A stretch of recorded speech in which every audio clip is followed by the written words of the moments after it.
Hi, I'm Mara Webster with In Creative Company, and I'm so excited today to be talking about one of my favorite shows, Taskmaster, with host Greg Davies and creator and host Alex Horne. Alex, I wanted to start by talking a little bit about the initial genesis and development of this show, because it started as a live event that you did at the Edinburgh Fringe, where you had comedians recording pieces in the months leading up to it so that you could create kind of a hybrid video response live commentary for the audience. And when you first went into developing this as a television show for screen, I was really interested in how you approach that development process and looking at the live show, what would really lend itself to television, but also where you needed to kind of tweak and evolve certain elements of the format for TV. Yes. I would say the whole thing has been an accident. So the Edinburgh show, we did it at the Edinburgh Festival. It was the year that my first kid was born. So I was bored and stuck at home and frustrated. So it just felt like a fun thing to do. So every month I sent these 20 comedians, my best friends, weren't they, Greg? I sent 20. You were bored of your newly born child, yeah? They're boring until they're 4. Anyway, I sent them all a thing to do, and we did it, and it was a really fun late night show in Edinburgh, and that was meant to be that. So it was 20 people in the first one. Then my manager, our manager, James, said, to give him credit, this feels like it could work on telly. So we did it again the next year with 10 people, and we filmed that one just to have a look at. So I think the main changes for TV were 10 people is too many. So it went down to 5 pretty quick. And then we tried all sorts of different things in the pitch with a studio, with unnecessary elements to it. At one point, all the contestants were going to be up in the sky on some sort of weird seating arrangement. And I think eventually we went back to thinking, it doesn't need tweaking at all, really. The format is pretty much the same as the Edinburgh show, except in a shorter period of time. So it's just 5 comedians. Oh, I'll tell you one thing was, I wanted to film in all the comedians' houses. I wanted to go to their house and set the same task, but in their different houses each time. I thought that'd be funny. But I was told pretty quickly that's not how telly works. And it's better to have a set place. But so really, though, the format didn't change an awful lot. It's just comedians doing funny things. And then with telly, you've just got the constraint of how do you film something cheaply?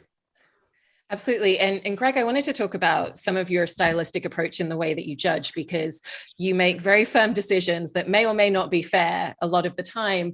But in going back and looking at season 1 and the first couple of episodes, it was interesting because it felt like you were kind of seeing what the audience thought a little bit more and kind of suddenly realized that there was some humor in the audience response. Like when Roisin Connerty doesn't actually get on a horse and you were going to disqualify her, the response is really great from the studio. And that kind of felt like it was playing into the judging. Did you realize very early on that through the audience response that it was more fun to kind of play against the grain a little bit sometimes? Or was that something that you went into episode 1 kind of already knowing and having a sense of? Well, interestingly, Mara, I would say that in the pilot for the show, I rather overcooked it.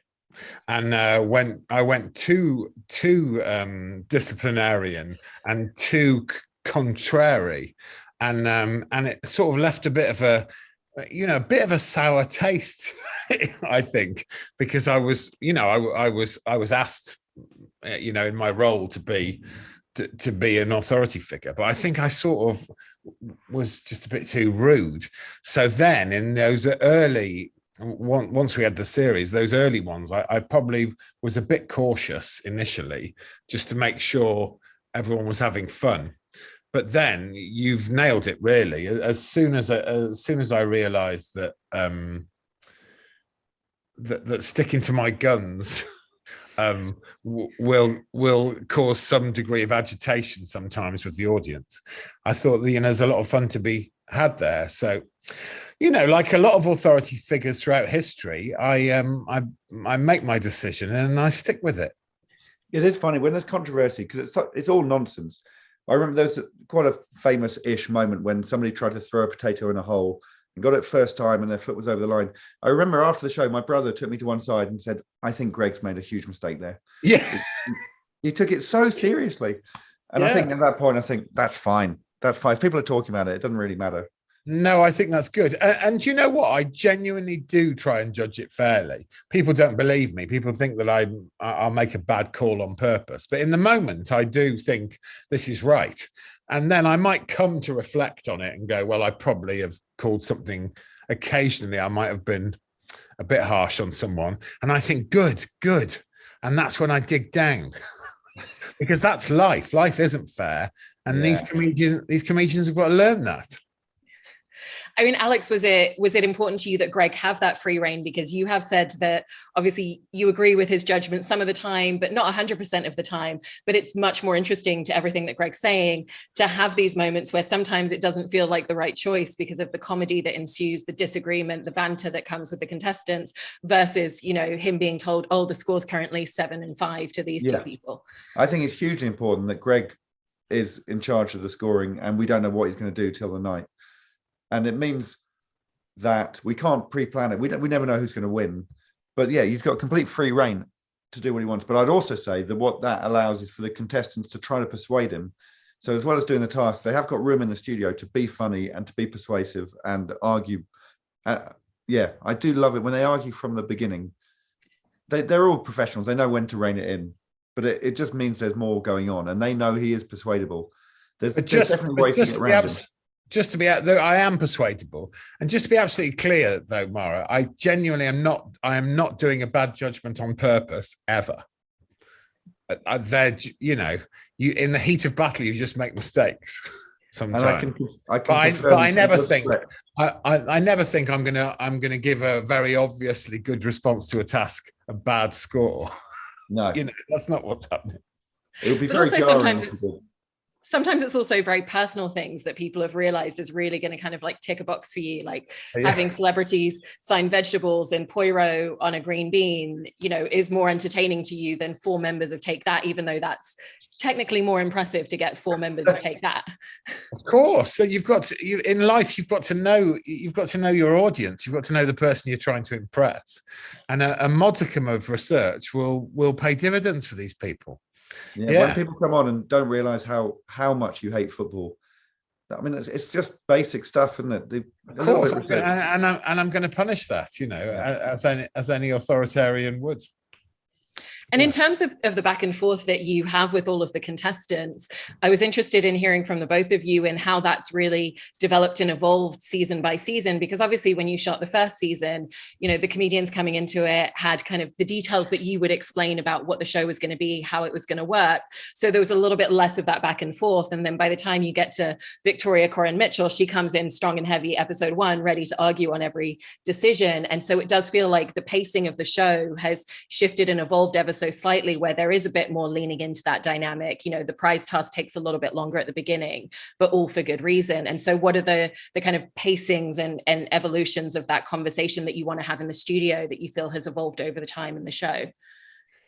Well, I think that someone like Victoria Coren Mitchell is a good person to pick out, because she could have caused me real problems as the sort of decision maker on the show, because she's very, very clever and very sharp and very funny.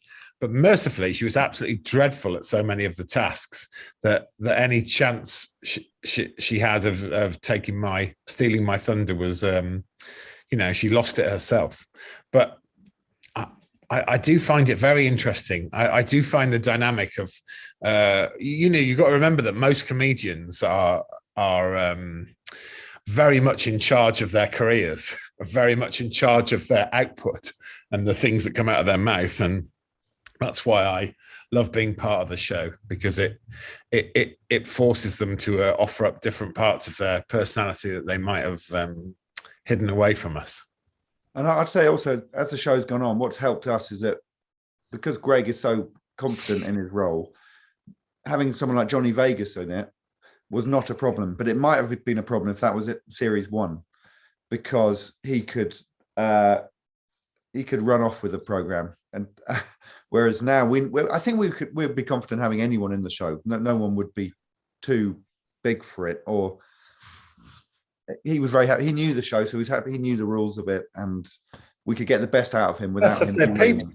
People know the show, and the show is we're not there to trip anyone up. It's the show is there for everyone to have fun. Yeah, I'd say also what's been great is that the audience now know the show, so we don't have to convince them that it's exciting. That there's a real atmosphere in the room now, especially post-COVID. It is so exciting. Yeah, really exciting. Yeah. I mean, to that point about the way that it really brings out unexpected elements and unexpected sides of different participants, you know, Johnny Vegas is a great example. We saw kind of different artistic care and softness in him that you don't usually see when he's doing stand-up.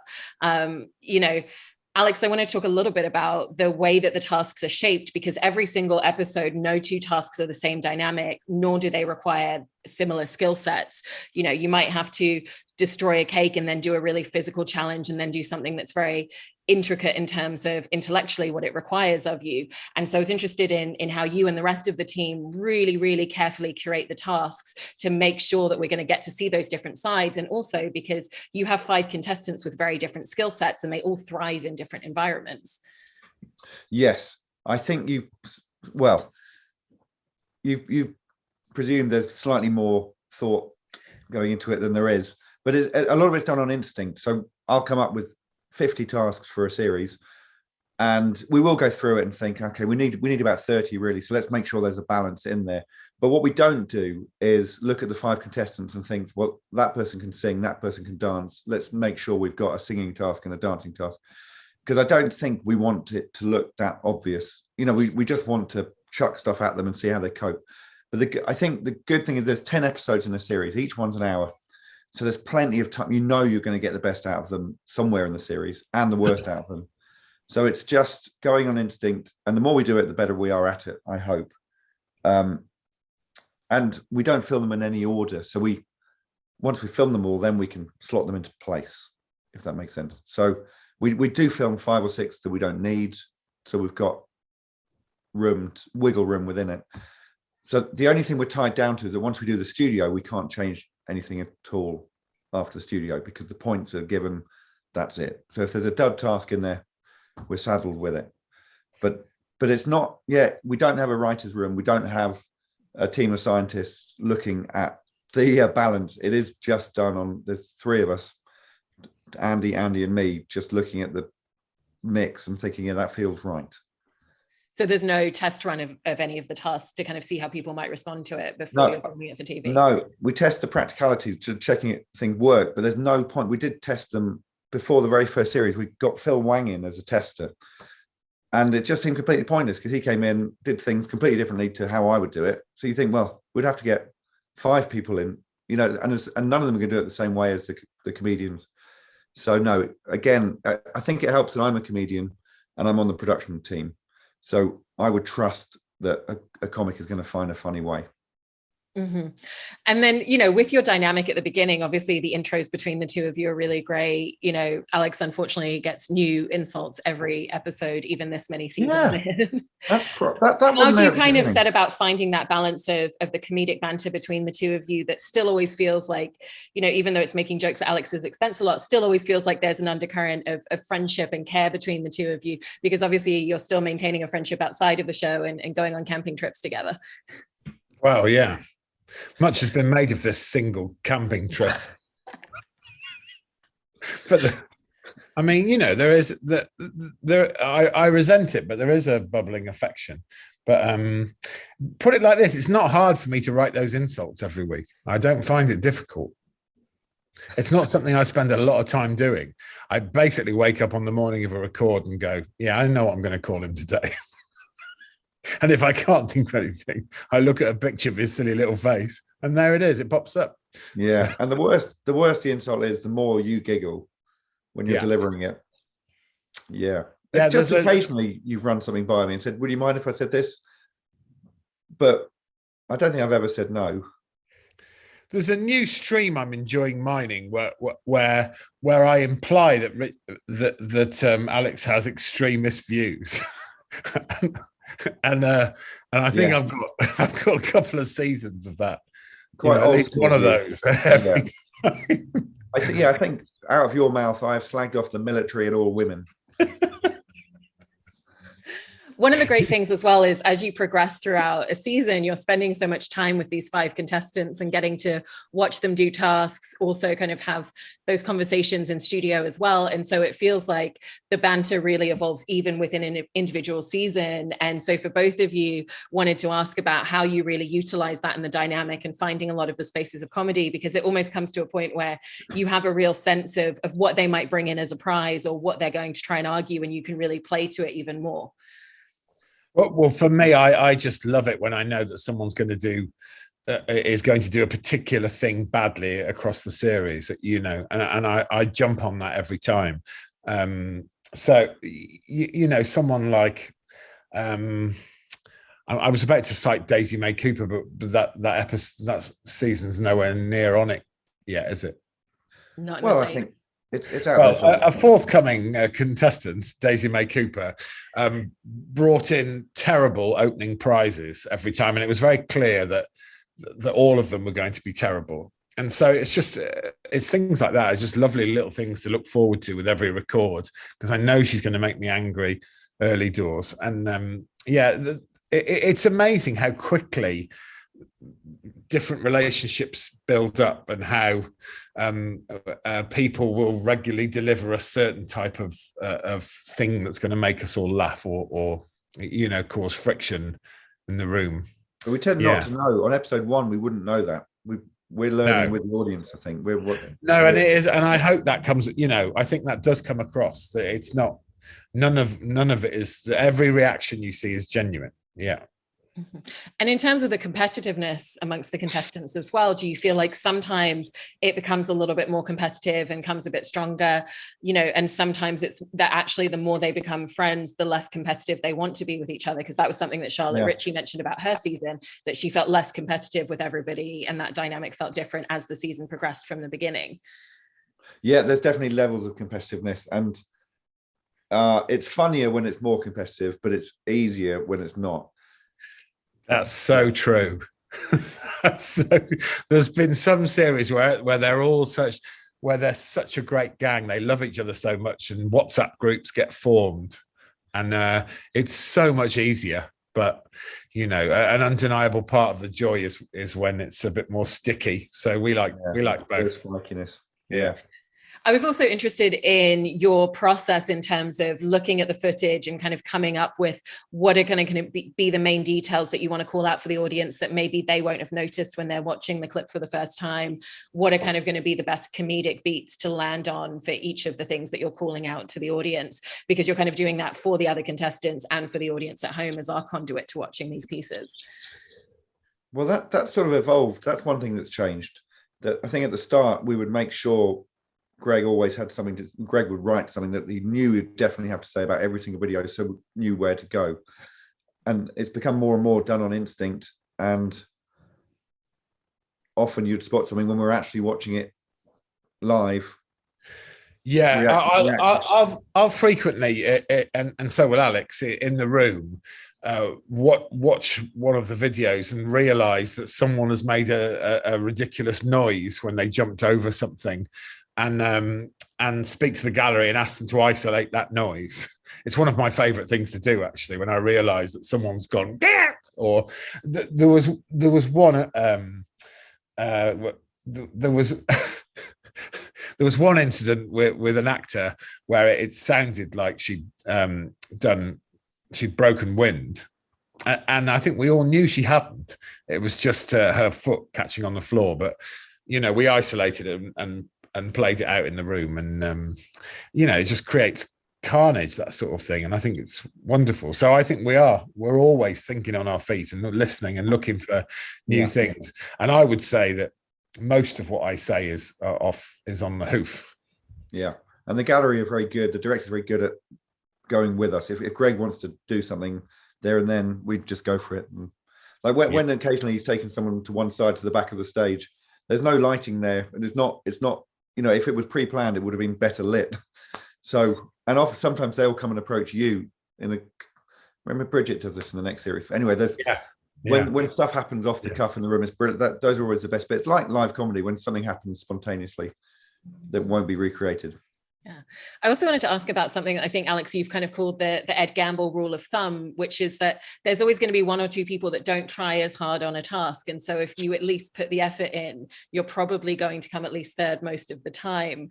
And kind of how you've seen that, because like the season that's just coming out in the States, there's a task in one of the first episodes where we see Joe Brand and David Baddiel, and they kind of go, well, yeah, I knew that we were up against the clock, but we didn't really care about it. You know, they're kind of slowly ambling around as if they're on the Antique Roadshow. They stopped for a snack at one point, didn't they? Yeah. Yeah. Sorry, I interrupted you. Carry on. Sorry. No, it's all good. So do you kind of like see each season that there's always, you know, someone like Daisy May Cooper not really caring that much about the things that she's bringing in, the two of them going a little bit slower on tasks, and that really, if someone does make a certain decorum of effort, that they are going to do at least so well on the show? Yeah, I do think though, even Joe Brand and definitely Daisy, they did want to do well. It's just certain tasks, Joe, you know, she refused to run. But she wanted to do well. I think it would be derailed if someone came in and really didn't care. Not that they care about winning, but the one thing I say to them on their first day in the house is, you've got to. It doesn't work if you don't try at all. Yeah, it's fine on some of them to go, this isn't me, I can't do it. But yeah, but comedians are competitive by nature, so we haven't really had to push that. But there are lots of ways of winning Taskmaster. Yeah, and you don't necessarily have to be in any way competent at the tasks to win it. But as Alex says, you know, the bare minimum you have to do is try. Yeah.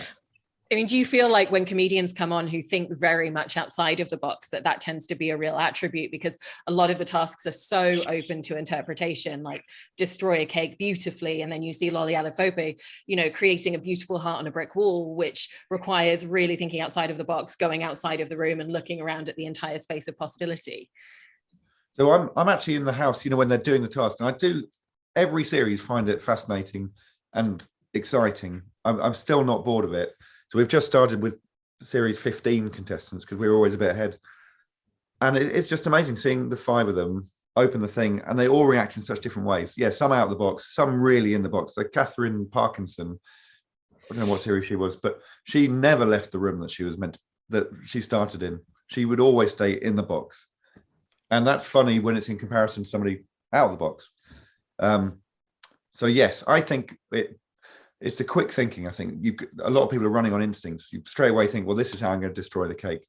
And that's really interesting to see their brains fire off in different directions. Yeah. And, you know, even with people leaving the room, again, going back to that very first episode, the first time that Roisin leaves the room, there's not actually a camera following her because the camera's static in the room.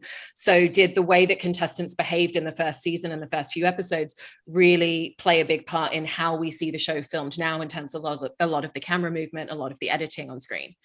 Yeah, because we try not to do any retakes or anything. We try to make it as natural as possible. So we do have to dot cameras around everywhere. But there's also, we're just flexible.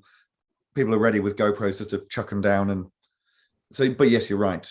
But I also like it sometimes when the contestant goes and we don't see them and we just hear them clanking around in the kitchen and then come back with an egg, because again, it shows it's real.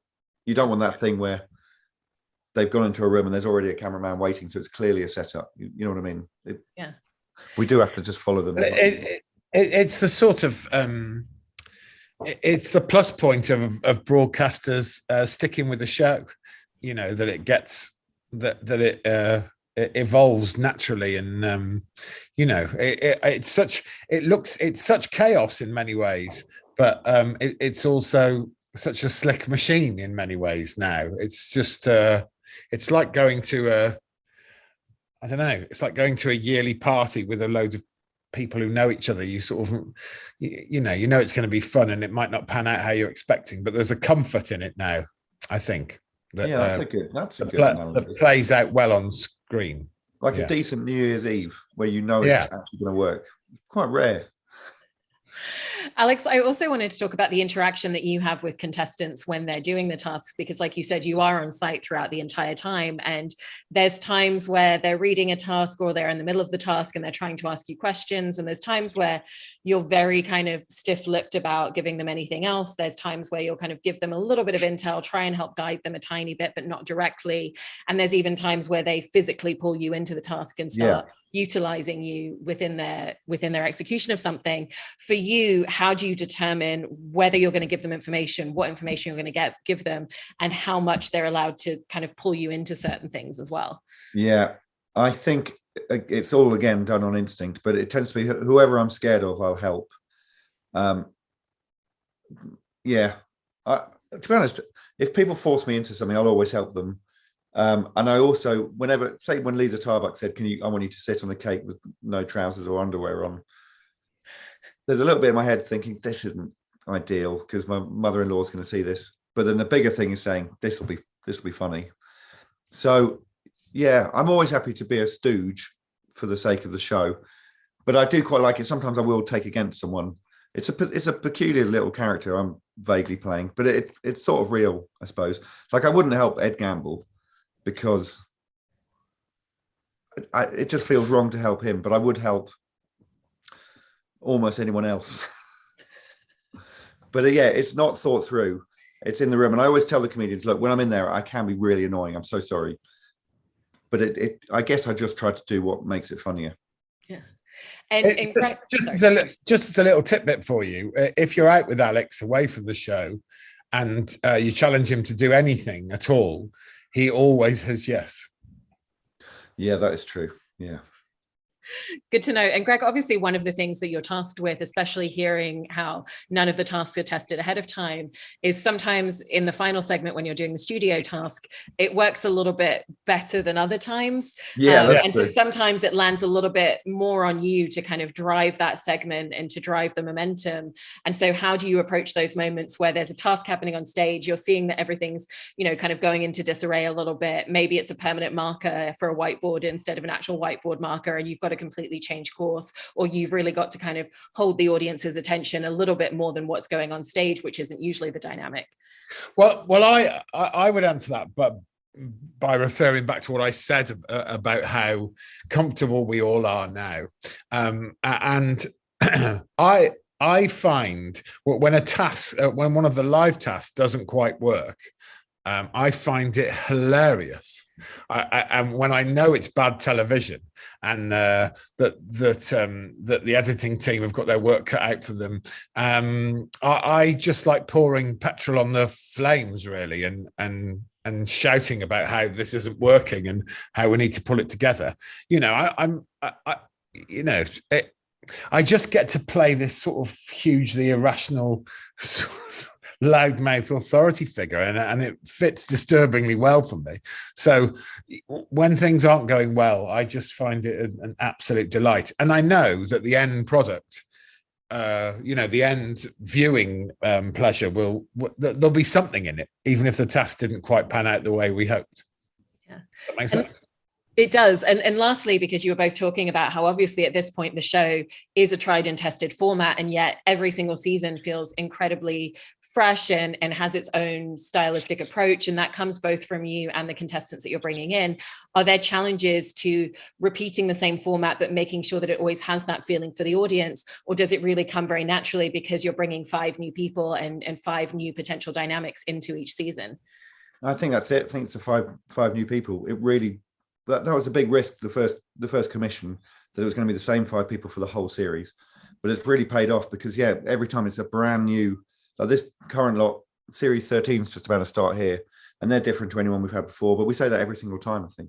And I'm genuinely mystified by that every time. That the 5 people, 5 comedians put together in a room can be so different to the last 5 comedians we put in a room. I have never once gone, oh, here's a familiar dynamic with these 5. Not once across all every season we've done.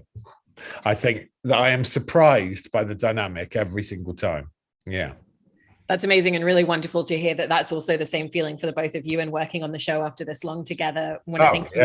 want to thank you both so much for sharing all of this about Taskmaster. Really appreciate it. Pleasure, Mara. Nice talking to you.